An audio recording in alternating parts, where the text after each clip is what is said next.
श्री गुरु महाराज की जय।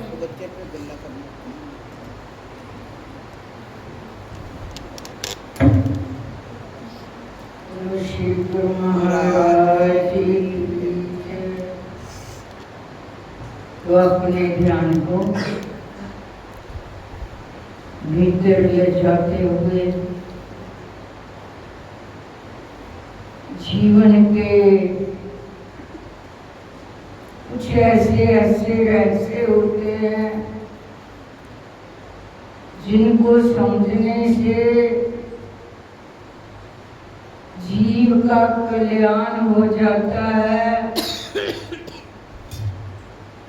नहीं तो जीव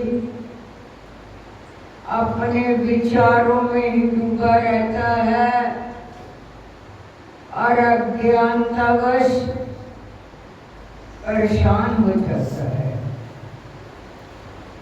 इंद्रिय रूपी नेक गढ़ों से जुगत और रोम रूपी संख्या वृक्षों सहित इस देह रूपी शून्य वन में चिरकाल तक भला कौन निवास कर सकता है, अर्थात कोई भी नहीं। हे मनीश्वर, जिस प्रकार दुर्बल मनुष्य कीचड़ में फंसे हुए हाथी का उद्धार करने में असमर्थ होता है, उसी प्रकार मैं भी इस शरीर को धारण करने में असमर्थ हूँ। लक्ष्मी, राज्य, देह और विशेष चेष्टा, इनमें क्या लाभ? क्योंकि काल ने थोड़े ही दिनों से सबको काट खाना है। काल जो है हर जीव के सर पर मंडरा रहा है। पता नहीं कब कहाँ पर काल का झपटा पड़ जाए। आज शाम के टाइम मेरे को बच्चों ने बताया कि ये कबूतर को पता नहीं किसने दबोच डाला। मैंने कहा कोई और नहीं दबोचने वाला, कबूतर को दबोचा होगा तो बिल्ली ने दबोचा होगा। क्योंकि जब बिल्ली सामने आती है कबूतर आंखें बंद कर लेता है। इस बात को ध्यान से सुनना, कबूतर जो है वो आंखें बंद कर लेता है। कबूतर देखता है कि अब मैं बिल्ली के भय से मुक्त हो गया, मैंने आंखें बंद कर ली, अब बिल्ली मेरे को नहीं खाएगी। लेकिन बिल्ली का जो कार्य है, जो करती है, वो झपटा मार देती है। उसी वक्त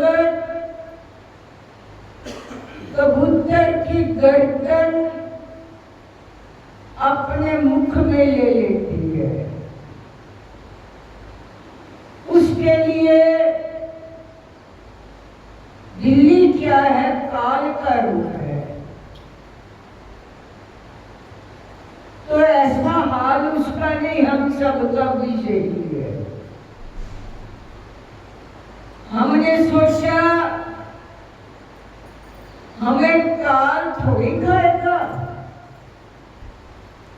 हम तो ऐसी शर्त कर ले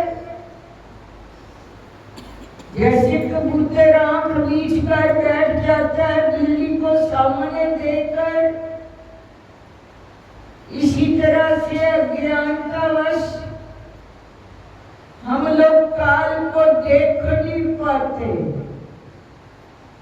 लेकिन काल हमें देखना होता है कि ये जीव मेरे को देखकर करता क्या है। कबूतर की तरह से आंख बंद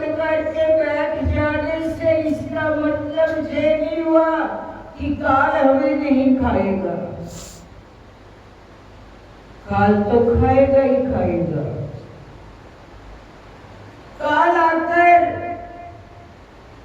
दबोच लेता है। वो ये नहीं देखता कि इसके जाने का टाइम हुआ या नहीं हुआ, ये अभी जवान है या पूरा है, या इसके पास क्या है क्या नहीं है, इसका मतलब नहीं है।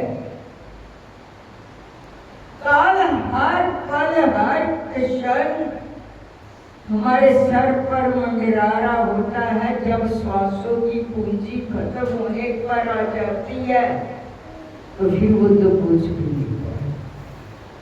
तो क्या थोड़े दिनों में वो काट डालेगा। किसी ने क्या सुंदर लिखा है, ये उपदा किनारे लगे झूठला, इंसान पानी का है बुलबुला।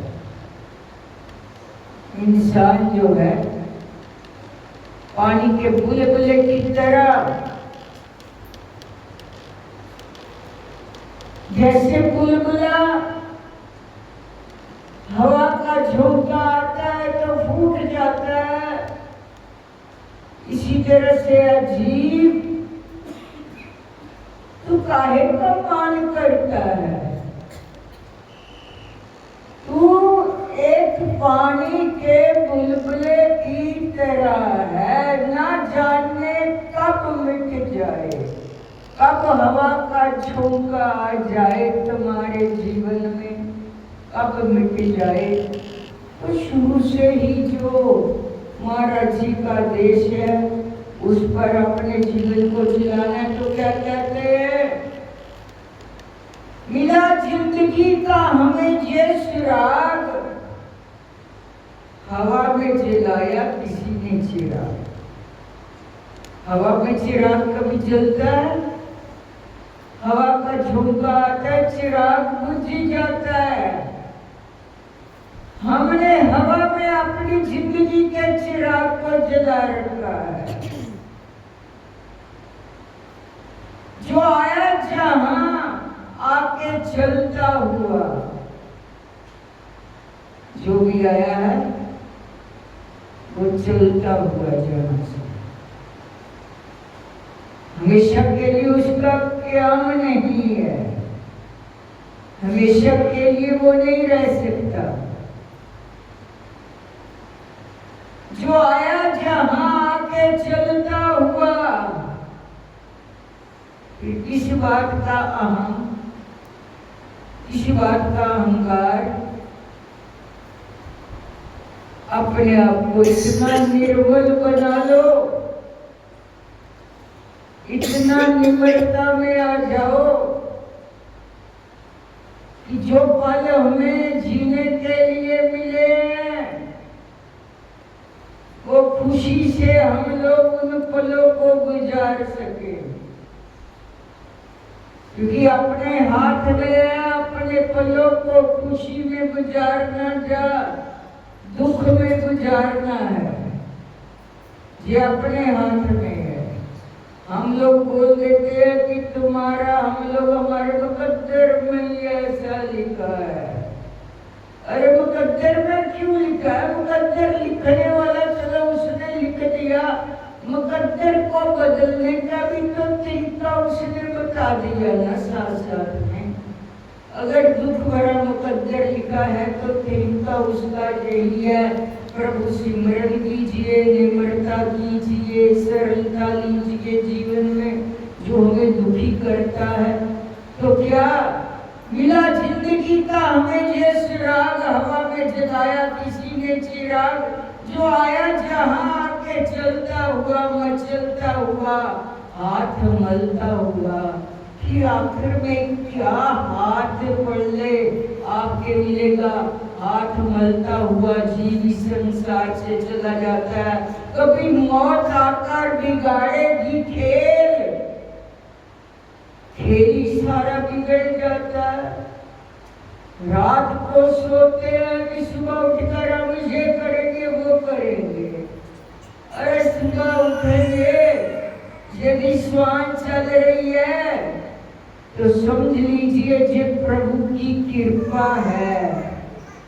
तू श्वास ले रहा है, तेरे भीतर सांस चल रही है, ये हरि की कृपा है, प्रभु की कृपा है।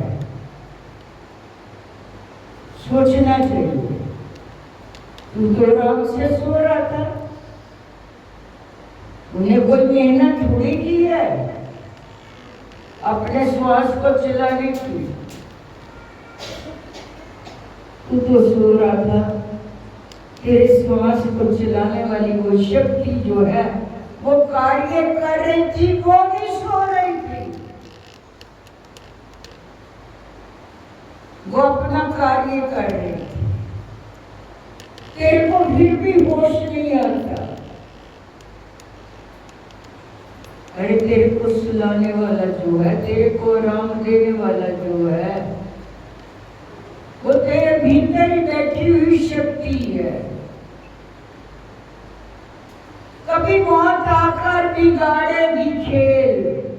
जब मौत आती है तो सारा खेल बिगड़ जाता है। इंसान कुछ सोचता है, लेकिन ईश्वर के सोच में, इंसान की सोच में फर्क है। ईश्वर वो ही करता है जो उसको करना होता है। कभी मौत आकर बिगाड़ेगी खेल, परिंदों के अंदर लगेगी गुलेल। जैसे परिंदों को मारना होता है तो एक गुलेल से परिंदे को जो शिकारी होता है वो मार ही देता है। इसी तरह उसकी गुलेल लगी। हे ब्राह्मण, ये शरीर मृत्यु के समय जीव के संग नहीं जाता। ये शरीर हमारे साथ जाने वाला नहीं है। जिसको इतना अपना समझते हैं, इसमें कुछ भी अपना नहीं है। यदि ये शरीर मिला है तो कुछ करने के लिए मिला है, सिर्फ खाने पीने के लिए ये शरीर नहीं मिला। तीनों वक्त का अच्छा भोजन हो। मैंने दोपहर को ही बोला था भाई जी को कि हमारा जो खाना होता है वो केवल दोपहर का ही होता है। ऐसे ही ढंग से हम लोग तो दोपहर को ही खाते हैं, तो पूरा जो संतुलन होना चाहिए भोजन में वो होना चाहिए। तो दोपहर का भोजन बढ़िया बनाया करो।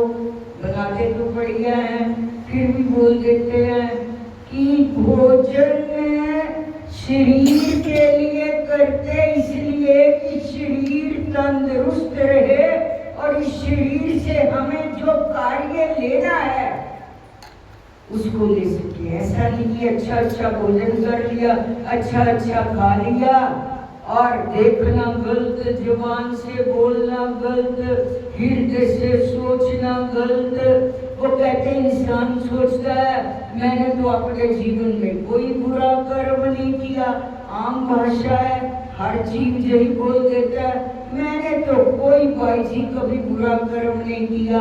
अरे तूने बुरा कर्म नहीं किया, अपने कमरे में बैठकर, अकेले में बैठकर, इस शरीर रूपी मकान में बैठकर कभी आपने सोचा कि ये शरीर जो मुझे मिला है जो सोचने के लिए, प्रभु सिमरन के लिए मिला, हम अकेले कमरे में बैठकर मन से कर्म कर लेते हैं।